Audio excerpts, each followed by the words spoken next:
बिस्मिल्लाहिर्रहमानिर्रहीम। अस्सलाम वालेकुम। उम्मीद करता हूँ आप लोग खैरियत से होंगे। इससे पहले वीडियो में हमने बैलेंस शीट के बारे में बताया था, फाइनेंशियल स्टेटमेंट के बारे में हमने बात की थी। इसमें दूसरे नंबर पे हम इनकम स्टेटमेंट के बारे में बताने जा रहे हैं। अगर आपने पिछली वीडियोज़ नहीं देखी तो बराए मेहरबानी पिछली वीडियोज़ देख लीजिए, जिसमें हमने एसेट से लेकर लाइबिलिटी तक, रेवेन्यू से लेकर इनकम तक और रिटेन अर्निंग तक हमने बात की थी। फिर हमने बैलेंस शीट के बारे में बताया। आज हम इनकम स्टेटमेंट के बारे में बताते हैं। ये जो हम फाइनेंशियल स्टेटमेंट बनाते हैं, इसकी क्या वजूहात होते हैं, ये क्यों बनाते हैं हम लोग, और इसकी पर्पस क्या होते हैं। शुरू करते हैं। इनकम स्टेटमेंट क्या चीज़ है? Show the result of a company operational over a period of time, what good were sold or service performed that provide revenue for the company, what costs were incurred in normal operation to generate these revenues, what are the earnings and company profits। देखो जी, हम अपनी classes में अपने बच्चों को यही पढ़ाते हैं कि फाइनेंशियल स्टेटमेंट्स, जिसमें सबसे पहले हम कंपनी में बनाते हैं इनकम स्टेटमेंट्स। इनकम स्टेटमेंट हमें कंपनी की प्रॉफिट एंड लॉस के बारे में बताता है। आज हम बताते हैं कि जो गुड्स हमने सोल्ड की थी, जो सर्विस हम दे रहे हैं, क्या ये कंपनी को रेवेन्यू देता है कि नहीं। जो कास्ट हम यूज़ करते हैं, जो ख़र्चा हम लगाते हैं, जो खर्चा हम करते हैं, क्या इससे रेवेन्यू जनरेट होते हैं। क्या कंपनी ने जो अर्निंग्स की है, क्या ये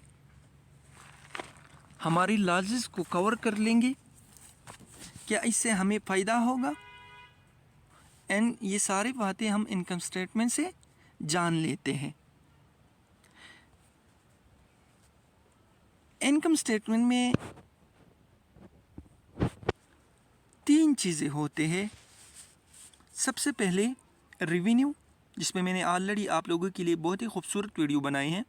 एक्सपेंस, इस पे भी मैंने एक अच्छी वीडियो बनाई है। एंड नेट इनकम, इन तीनों चीज़ों पे मैंने वीडियोस बनाई है, हो सके तो आप लोग देख लीजिए। रेवेन्यू क्या चीज़ है, एक्सपेंस क्या चीज़ है, नेट इनकम क्या चीज़ है। देखो, रेवेन्यू द ग्रॉस सेल होते हैं। जितनी भी हम सेल करते हैं, जितनी इनकम आते हैं, जिसमें एक्सपेंसेस, कॉस्ट वगैरह सब शामिल होते हैं।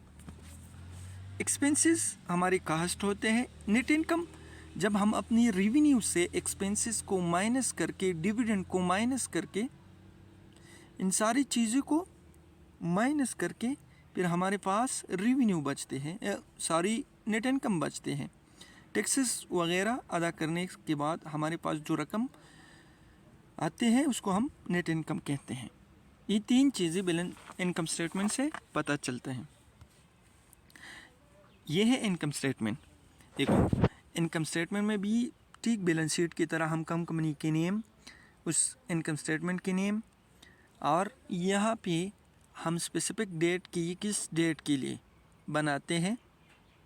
एक हमने 2010 एंड 2011 के लिए बनाए हुए हैं। देखो, सबसे पहले हम राइट साइड पे, लेफ़्ट साइड पे रेवेन्यू लिखते हैं। रेवेन्यू हमारे पास जो हमने सेल की है, जो अदर रेवेन्यूज़ हैं, जिससे हमारे कंपनी की प्रॉफिट में इजाफा हो रहा है, उस सारी चीज़ों को हम यहाँ पे लिख देते हैं।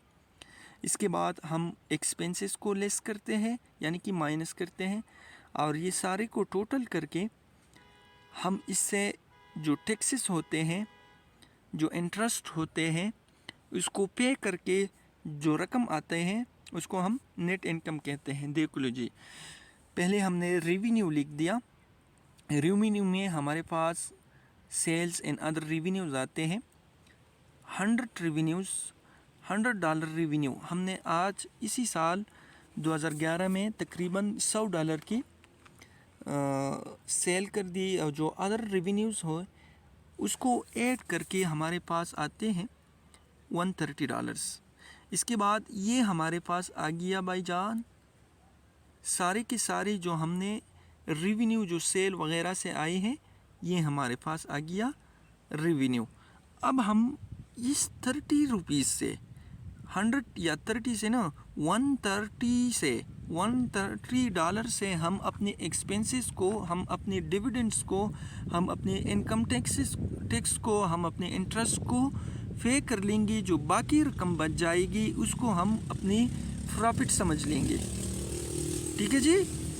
हमारे पास एक्सपेंसेस कितने हैं? जब हम सेल और अदर रेवेन्यूज़ को प्लस करके इससे माइनस कर लेंगे अदर एक्सपेंसेस, जिसमें cost of good sold, operating and administration expenses आते हैं, जो हमारे पास है $62 एंड $16। इनकम टैक्सेस कितने हैं भाईजान? $20। इंटरेस्ट हम पे नहीं कर लेंगे क्योंकि हमारे पास इंटरेस्ट नहीं है। तो हमारे पास तकरीबन 98 रुपीज़ बच गए। तो हमारे पास तकरीबन $98 के एक्सपेंसेस आ गए। अब हम यही 133 से माइनस कर लेंगे और जो हमारे पास बच जाएंगे वो क्या होगा? वो हमारा नेट इनकम हो गया। ये था इनकम स्टेटमेंट के बनाने का तरीका। जी। और ये एक अलग है, इसको आप लोग भी पढ़ लीजिए। ठीक है जी। आज के लिए इतना ही काफ़ी है। हो सके तो हमारे चैनल को सब्सक्राइब कर लीजिए और बेल आइकन पे क्लिक कीजिए ताकि नई आने वाली वीडियोस के बारे में आप लोगों को बर वक्त पता चल जाए। Thank you. अल्लाह हाफिज़।